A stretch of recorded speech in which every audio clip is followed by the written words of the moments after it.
My name is Jolene Harper, and on the morning I turned 30, I woke up to the sound of champagne bottles popping downstairs in my childhood home. For one beautiful, naive second, I thought maybe they were celebrating me. Then I heard my mother's voice ring out crystal clear through the floorboards. To Anastasia. Our shining star is finally going to Paris where she belongs. My stomach dropped as I remembered. Today was not just my birthday. Today was also the day my younger sister was leaving for her dream fashion internship in Paris, fully funded by our parents. The same parents who 3 months ago told me they could not help with my medical bills because money was tight. But here is what none of them knew as they celebrated downstairs without me. Last night, while packing Anastasia's designer luggage, I found something hidden in her room that would turn their golden child into their greatest shame. And by the time her flight took off, I would make sure everyone knew the truth about the daughter they chose to love. If you have ever been the invisible child in your own family, drop a comment and let me know where you are watching from. Before I tell you how my forgotten birthday became the day I finally fought back, hit like and subscribe for more real stories about family betrayal and the moment the underdog stops losing. What happened next will make you question everything you think you know about the people who are supposed to love you most. Let me take you back to the beginning, because you need to understand how deep this favoritism ran, and why what I discovered would become the match that burned down our family's perfect image. I grew up in Scottsdale, Arizona, in a sprawling ranch-style house with a pool, mountain views, and enough space for a family twice our size. My parents, Donald and Patricia Harper, owned 3 luxury car dealerships across the Phoenix area. They were wealthy, connected, and obsessed with appearances. Our family was the kind people pointed to and said, they have it all. But wealth does not buy equal love, and I learned that lesson early. Anastasia, my sister, is 2 years younger than me. From the moment she was born, she was perfect. Blonde hair that caught the light like spun gold, bright blue eyes, a smile that could charm anyone. She was the kind of beautiful that made people stop and stare. By age 5, she was doing local modeling. By age 10, she had appeared in commercials. By age 16, she was walking in Phoenix Fashion Week. And me?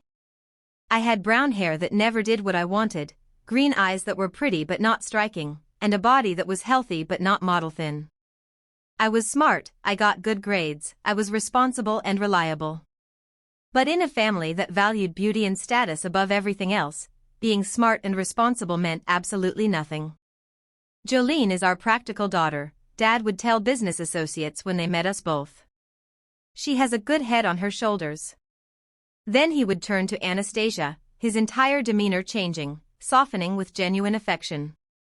But Anastasia, she is destined for greatness. The camera loves her. Everyone loves her. The message was clear from childhood. Anastasia was the star. I was the supporting character in her story. Every family event became a showcase for Anastasia's beauty and achievements. Photo shoots, fashion shows, modeling contracts, magazine features. Our living room walls were covered with professional photos of her. Meanwhile, my academic awards and debate trophies stayed in a box in my closet because Mom said they did not match the aesthetic of the house. Birthdays were especially painful. Anastasia's celebrations were lavish productions. Her Sweet 16 was featured in a local lifestyle magazine with a professional photographer, a designer dress, and 200 guests at a country club. Her 21st birthday was a weekend trip to Los Angeles with bottle service at exclusive clubs and a professional videographer to capture every moment. My birthdays were always overshadowed by something related to Anastasia. My 16th birthday was the same weekend as one of her major fashion shows, so we celebrated with takeout pizza after the event while everyone talked about how amazing she had looked on the runway. My 21st birthday was postponed because Anastasia had a last-minute audition in Los Angeles that required the whole family's support, and by the time we rescheduled 2 weeks later, the momentum was gone. We had dinner at a chain restaurant and called it good. Jolene does not mind, Mom would say when relatives questioned the disparity. She is not into all the attention anyway. She is more low-key. I had never said I was low-key. They had just decided that about me because it was easier than admitting they cared more about one daughter than the other. College revealed the true depth of their favoritism in brutal financial terms. Anastasia did not go to traditional college. Instead, she attended the Fashion Institute of Design and Merchandising in Los Angeles, a private school with tuition over $45,000 per year. Our parents paid for everything without hesitation. Tuition, housing in a luxury apartment in downtown LA, a car, spending money, her fashion-related expenses which included thousands of dollars worth of clothing, accessories, and beauty treatments. I went to Arizona State University for business administration. It was a state school, affordable compared to private institutions. I lived at home to save money and commuted 40 minutes each way to campus. When I asked if they could help with textbooks and gas money, Dad sat me down in his home office. "Jolene, you need to understand that Anastasia's education is an investment in her future career," he explained, as if talking to a child who could not grasp basic economics. "Fashion is expensive, and she needs to look the part and make connections. Your degree is more traditional. You will get a job after graduation no matter what. We need you to be independent about this." So I worked 30 hours a week at a retail store, took out student loans for what my job could not cover, and watched my parents spend hundreds of thousands of dollars on Anastasia's investment without a second thought. After graduation, I got a job as an operations manager at a manufacturing company. The work was solid, the pay was decent but not remarkable. I rented a small apartment in Tempe, furnished it with budget finds and hand-me-downs, and started paying down my $35,000 in student loans while building a modest savings account. Anastasia moved back home after FIDM and continued pursuing modeling and fashion design. She helped out occasionally at one of Dad's dealerships, mostly greeting customers and looking beautiful in promotional materials, but she had no regular job. Our parents supported her completely while she built her brand and networked in the industry. "She is creating her own opportunities," Mom would say defensively when I asked why Anastasia did not need to work like everyone else. "This is how success happens in her field. It takes time and investment." But when I mentioned wanting to take an advanced certification course for supply chain management, something that would significantly boost my career, and asked if they could loan me the $3,000 course fee, Dad refused. "That is something you should be able to save for yourself by now," he said. "You have a steady income." Anastasia does not have that luxury. The luxury Anastasia did not have was apparently being expected to support herself like an adult. Family gatherings were torture. Every holiday dinner, every birthday celebration that was not mine, every Sunday brunch, the conversation revolved entirely around Anastasia. Her latest photo shoot, her growing Instagram following, the fashion designers who were interested in her work, the modeling opportunities she was pursuing. "Anastasia just hit 100,000 Instagram followers," Mom would announce, showing her phone around the table with pride. "She is becoming a real influencer. Brands are starting to reach out for collaborations." If I tried to share anything about my life, my promotion at work, my successful project completion, my marathon training, the conversation would last maybe 30 seconds before someone redirected back to Anastasia. "That is great, Jolene, really great," Dad would say with a distracted nod. "Hey Anastasia, tell everyone about that photographer from New York who contacted you." I became skilled at staying quiet, at fading into the background, at leaving family events early with excuses about work or errands. It hurt less when I did not try to participate. My older brother Cameron had dealt with the favoritism differently. He joined the military right after high school and was now stationed in Germany, visiting home maybe once every 2 years. When we talked on video calls, he was sympathetic but blunt. "They have always been like this, Joe," he told me during one late-night conversation when I was crying about being excluded from a family vacation to New York for Anastasia's meetings with fashion industry contacts. Anastasia is their project, their proof that they created something special. "We are just the regular kids who do not make them look good. You cannot keep expecting them to change." He was right, but accepting it felt like giving up on ever being loved by my own parents. The breaking point started 6 months before my 30th birthday, though I did not know it at the time. Anastasia announced at a family dinner that she had been accepted to a prestigious 3-month fashion internship in Paris with a renowned designer. She would be working directly under him, learning couture techniques, and networking with major players in European fashion.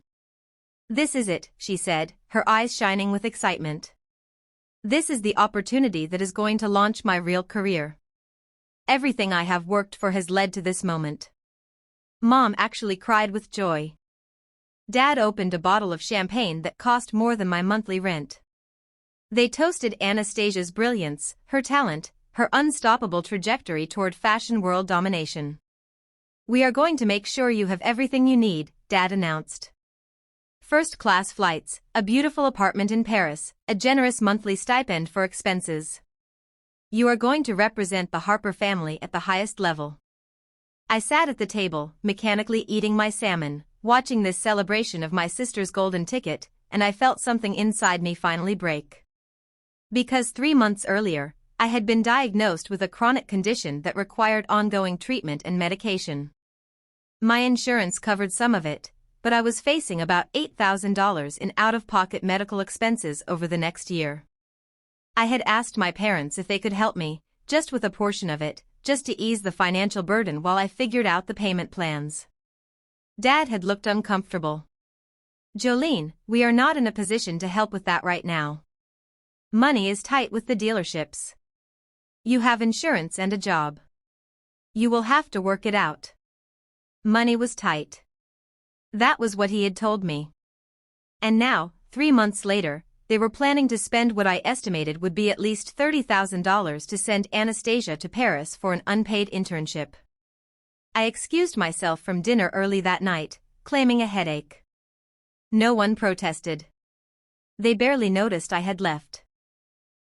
I drove home to my small apartment, sat on my second-hand couch, and let myself cry with a depth of grief I had been holding back for years. I was not just sad. I was furious. Furious at the blatant, undeniable proof that my parents valued Anastasia's fashion dreams more than my actual health.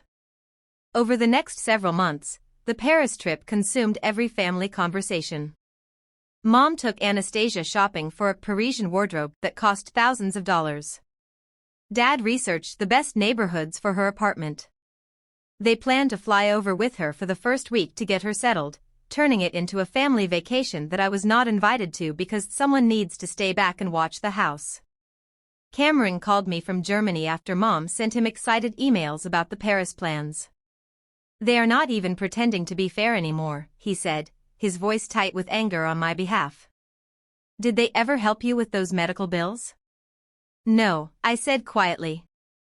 "They said money was tight." He swore in German, which he only did when he was really upset. "Joe, you need to stop expecting anything from them. They have shown you who they are. Believe them." I knew he was right. But knowing something intellectually and accepting it emotionally are two different things. The final blow came 2 weeks before my birthday, which was also 2 weeks before Anastasia's departure to Paris. I had been working on a major project at work for 8 months, and we had just landed a huge contract that would save the company millions of dollars annually. My boss praised me in front of the entire leadership team and gave me a significant bonus check. I was excited to tell my family. This was real, concrete success. Maybe this would finally make them proud. I drove to their house for Sunday dinner, bonus check in my purse, ready to share my good news. When I arrived, the house was full of people. Friends, extended family, neighbors. I walked into what was clearly a party. "What is going on?" I asked Mom, confused. "Oh, Jolene, perfect timing," she said, barely looking at me. "We are throwing Anastasia a going-away party before Paris. Can you help bring out the appetizers from the kitchen?" A going-away party. 2 weeks before her actual departure. On the one Sunday I had specifically told them I had big news to share. I stood in their foyer, holding my purse with that bonus check inside, watching dozens of people celebrate my sister, and I felt something inside me die. I did not bring out the appetizers. I did not share my news. I quietly left through the front door, got in my car, and drove home. No one called to ask where I had gone. No one texted to check if I was okay. I had finally, completely, become invisible. That night, I did something I had never done before. I blocked my parents' numbers. I muted the family group chat. I decided that if they wanted to talk to me, they would have to actually make an effort for once in their lives. They did not notice for 5 days. When Mom finally texted asking why I had not responded to messages, I unblocked her long enough to reply, I did not see them. Well, we need you to house sit while we are in Paris with Anastasia, she wrote back. We leave the day after her departure, so you will need to be here for the week we are gone. Not how are you? Not we missed you at the party. Just a request for me to provide a service. I did not respond. 2 days later, Dad called. I let it go to voicemail. His message was brief, Jolene, your mother tells me you are being difficult about house sitting. We need an answer. Call me back. I deleted the voicemail. The night before my birthday, I could not sleep. I lay in bed, staring at the ceiling, knowing that tomorrow I would turn 30, and knowing with absolute certainty that my family would forget. They would be too busy with Anastasia's departure, with getting her to the airport, with their precious golden child starting her Parisian adventure. My birthday would be invisible, just like me. At 2 a.m., I got out of bed and did something impulsive. I drove to my parents' house. I still had a key from when I lived there. The house was dark, everyone asleep. I let myself in quietly and went upstairs to Anastasia's room. I was not planning to do anything destructive. I just wanted to see it, the room of the daughter they loved, the shrine to the child who mattered. Maybe it would help me finally let go. Her room was immaculate, decorated in whites and golds like a luxury hotel. Designer clothes were laid out on the bed, organized for packing. Her expensive luggage was already half filled with carefully selected outfits. I stood there in the darkness, looking at the physical evidence of how much they loved her, how much they were willing to invest in her happiness. That is when I saw it. On her desk, partially hidden under some fashion magazines, was her Paris internship acceptance letter. I almost did not look at it. But something made me pick it up. The letter was on official letterhead from the design house in Paris. Dear Miss Harper, we regret to inform you that your application for the summer internship program has been declined. We received over 500 applications for 3 available positions, and while your portfolio showed promise, we have selected candidates with more professional experience. My heart started pounding. Anastasia had been rejected. But she was going to Paris. My parents had paid for everything, planned everything, celebrated everything. I searched her desk more carefully now, my hands shaking. I found more documents. Emails between my parents and someone named Madame Dubois. My father offering a $50,000 donation to the design house's scholarship fund. Madame Dubois replying that while they could not reverse the internship decision, they could arrange a private learning experience where Anastasia would shadow the designer for 3 months as a personal apprentice rather than an official intern. My parents had bought her position. Just like they had bought everything else in her life. But there was something else in that pile of papers. Something that made my blood run cold. It was a bank statement from an account I did not recognize. The account holder was listed as Anastasia J. Harper. The balance showed over $200,000. I sat down hard in her desk chair, trying to make sense of what I was seeing. Where had Anastasia gotten $200,000? I kept digging through her desk, my shock growing with each new discovery. There were contracts with fashion brands, but not the kind Anastasia had told us about. These were contracts with companies in China and Malaysia, agreements to promote and sell counterfeit luxury goods through her Instagram account. She was being paid thousands of dollars per month to advertise fake designer handbags, fake jewelry, fake clothing, all while pretending they were real. There were screenshots of direct messages where she coordinated with manufacturers, discussing how to make the fakes look more authentic, how to avoid detection, how to phrase her posts so she could claim ignorance if caught. There were spreadsheets tracking her income from this fraud. Over the past 2 years, she had made over $300,000 selling counterfeit goods to her followers. My perfect, beautiful, golden child sister was running a massive counterfeiting operation, and our parents had no idea. I pulled out my phone and photographed everything. Every document, every contract, every bank statement, every incriminating email. My hands shook so badly I had to steady them against the desk. Then I carefully put everything back exactly as I had found it, left her room, and drove home in a state of shock. I spent the rest of that sleepless night staring at those photos on my phone, trying to decide what to do with information that could destroy my sister's entire life. Part of me wanted to immediately turn her in to the authorities, to expose her fraud, to watch her face consequences for once in her privileged life. But another part of me, the part that had been trained since childhood to protect the family image, wanted to pretend I had never seen those documents. I was still wrestling with that decision when the sun rose on my 30th birthday. At 7 a.m. I heard the familiar sound of notifications on my phone. I checked with that same foolish hope I could never quite kill. 42 birthday messages from friends, colleagues, acquaintances. 0 from my family. Then the family group chat exploded with activity. Photos of my parents at the airport with Anastasia. All of them dressed beautifully, holding champagne glasses, celebrating. Mom's message, our stunning daughter is Paris-bound. 3 months of incredible growth and opportunity await. We could not be prouder of the woman she has become. Anastasia, you are going to do amazing things. This is your moment to shine. Dad's message, to my beautiful daughter, the sky is not even the limit. Paris is lucky to have you. We love you more than words can express. Cameron had sent a simple safe travels, Anastasia. The timestamp on the messages showed 6:45 a.m. They had been awake early, had driven to the airport, had taken time to post a celebration. On my birthday.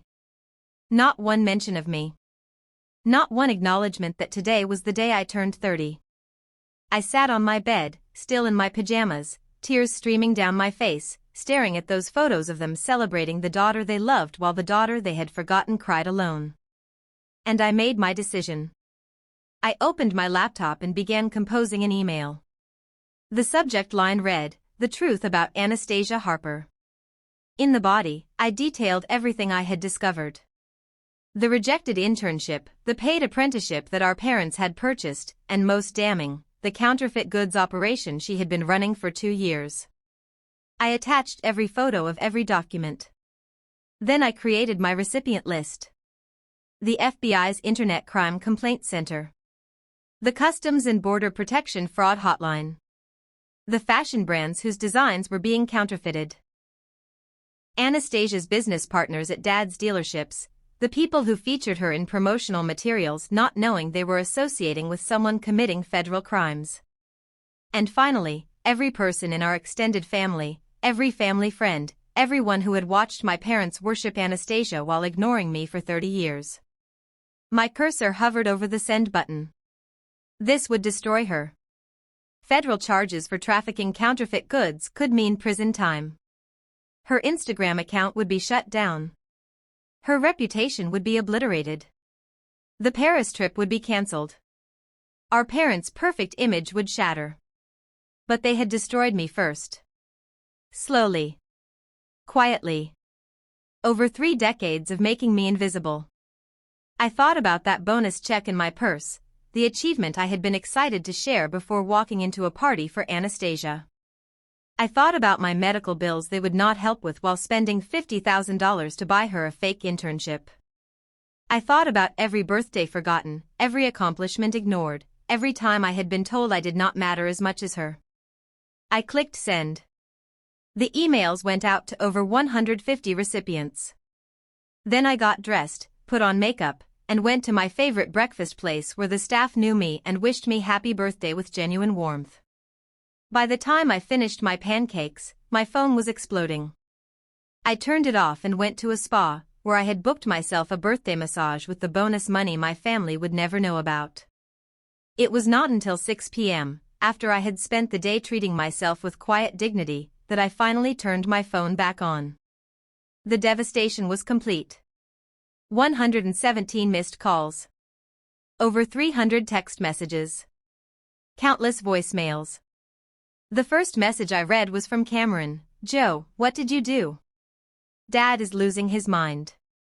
Mom is hysterical. Anastasia's flight got turned around. Federal agents met them at the airport when they landed back in Phoenix. Call me now." I scrolled through more messages. Extended family members shocked and horrified.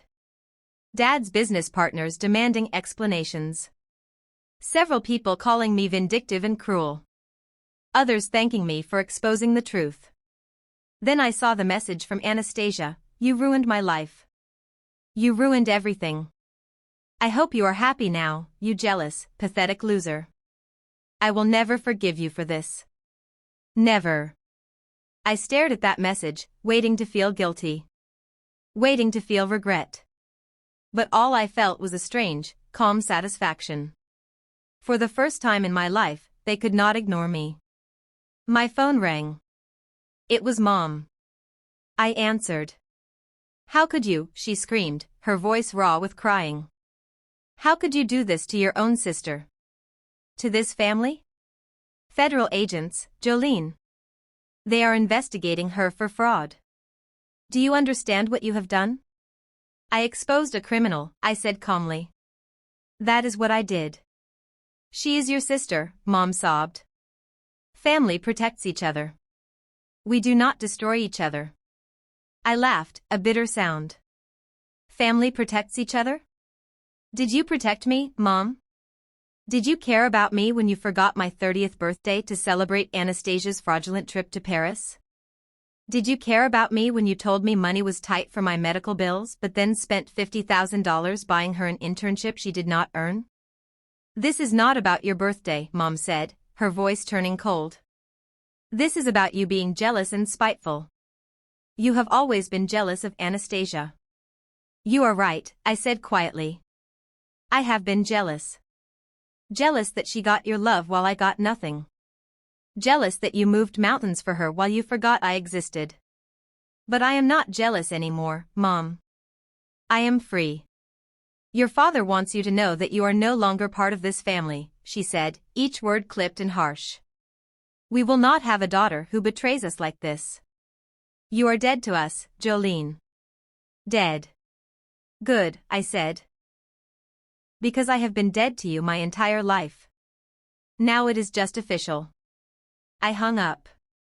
Over the next several days, the situation unfolded in ways I had not fully anticipated but did not regret. Federal investigators confirmed that Anastasia had been trafficking counterfeit goods, violating multiple federal laws. She was facing charges that could result in up to 10 years in prison and hundreds of thousands of dollars in fines. Her Instagram account was seized as evidence. Her bank accounts were frozen. The design house in Paris released a statement saying they had been unaware of Mr. Harper's donation and that it had not influenced their decision to offer a private apprenticeship, but they were canceling the arrangement pending the outcome of the investigation. Dad's dealerships faced scrutiny for featuring Anastasia in promotional materials while she was committing fraud. Several business partners questioned his judgment and ethics. His reputation in the Phoenix business community took a significant hit. Mom had what Dad described as a nervous breakdown and checked herself into a wellness retreat in Sedona. Cameron flew home from Germany and called me immediately after arriving. "Are you okay?" he asked, which were the first words anyone in my family had said that actually asked about my well-being. "I am better than okay," I told him honestly. "I am free. Dad wants to press charges against you for something, I am not even sure what," Cameron said. "Theft maybe? For photographing Anastasia's documents?" "Let him try," I replied. "I was documenting evidence of a federal crime. Any lawyer will tell him he has no case." Cameron was quiet for a moment. "I am not going to lie, Joe. What you did was brutal. The consequences are massive. Should I have let her keep committing fraud? I asked. Should I have protected a criminal just because we share DNA? No, he admitted. But did you do it to stop a crime, or did you do it because you were hurt and angry? It was the most honest question anyone had asked me. I thought about it carefully. Both, I finally said. I did it because she was breaking the law and deserved consequences. But I also did it because I spent 30 years being invisible, and I was done. I was done protecting people who never protected me. I get it, Cameron said softly. I really do. I just hope it was worth it. 3 weeks after my birthday, I received a certified letter from my parents' attorney. It was not a lawsuit. It was a formal statement that I was being removed from all family financial documents, inheritance plans, and legal associations with the Harper name. They were officially erasing me from the family. I sat in my apartment reading that letter, and instead of pain, I felt relief. They had finally given me permission to stop trying. Anastasia took a plea deal 6 months later.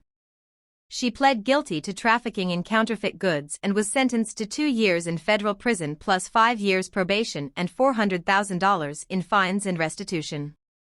Her modeling career was over. Her Instagram influencer dreams were dead. Her future would be defined by her criminal record. I did not feel joy at her punishment. But I did not feel guilt either. 1 year after my 30th birthday, I was promoted to director of operations at my company with a substantial salary increase. I bought a condo in Tempe with a mountain view and enough space to finally feel like I had a real home. I adopted a dog from a rescue shelter who had also been overlooked and forgotten. We understood each other. I started dating someone I met through work, a kind man named Patrick who actually listened when I talked and remembered details about my life because he genuinely cared. On my 31st birthday, he woke me up with breakfast in bed and a thoughtful gift that showed he paid attention to who I was, not who he wanted me to be. Cameron visited from Germany and stayed with me for 2 weeks. We talked about our childhood, about the ways our parents had failed us both, about how we were building lives that did not depend on their approval. Have you heard from them at all? He asked one evening as we sat on my balcony watching the sunset. No, I said. And I do not expect to. Mom asked me about you, he admitted. She wanted to know if you were okay, if you were happy. What did you tell her? That you were thriving. That you were better off without them. He paused. She cried. I felt a small ache in my chest, but it was distant, like an old scar that only hurts when you press on it directly. Do you think they will ever apologize? I asked. Cameron shook his head. People like them do not apologize. They justify their actions and make themselves the victims. Anastasia is in prison because you were jealous, not because she committed crimes. You are out of the family because you were vindictive, not because they failed you as parents. He was absolutely right. Do you regret what you did? He asked quietly. I thought about that question for a long time. I regret that it had to happen that way. I regret that my family could not love me without me having to force them to see me. But do I regret exposing the truth? No. I am done being invisible. 2 years after my 30th birthday, I received an unexpected letter. It was from Anastasia, written from prison. Jolene, it began. I am not writing to ask for your forgiveness because I do not think I deserve it. I am writing because my therapist here says I need to take accountability for my actions, not just the crimes but the way I treated you our whole lives. You were right. Mom and Dad did favor me. I knew it, and I took advantage of it. I let them spoil me and ignore you, and I never stood up for you because it benefited me when you were invisible. I am sorry for that. I am sorry for calling you jealous and pathetic. You were not jealous. You were hurt. And you had every right to be. What I did was illegal and wrong, and I deserved to be caught. I am not glad you were the one who turned me in, but I understand why you did it. I hope you are happy now. I hope you have built a life where people actually see you. You deserved that all along. I read that letter 3 times, tears streaming down my face. It was not enough to heal 30 years of damage. But it was something. I wrote back. Not forgiveness, but acknowledgement. A door left slightly open for a future where maybe, after she served her time and rebuilt her life, we could find a way to be sisters who actually knew each other. On my 33rd birthday, I woke up in my beautiful condo, next to a man who loved me, with a dog who greeted me with pure joy, surrounded by friends who actually celebrated me. My phone had birthday messages from people who mattered. People who saw me. There was nothing from my parents. But for the first time, their silence did not hurt. It was simply the natural state of a relationship that had never really existed. I thought about that devastating 30th birthday morning, about the champagne I heard through the floorboards, about the family group chat full of celebration for everyone except me. That morning had broken me. But it had also freed me. Because sometimes the most powerful thing you can do is refuse to stay invisible. Sometimes exposing the truth destroys relationships that were built on lies. Sometimes walking away from people who will never see you is the only path to finding people who will. The revenge I thought I wanted was not actually about making my family suffer.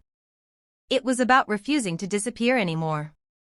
It was about saying, loudly and clearly, that I mattered even if they never thought I did.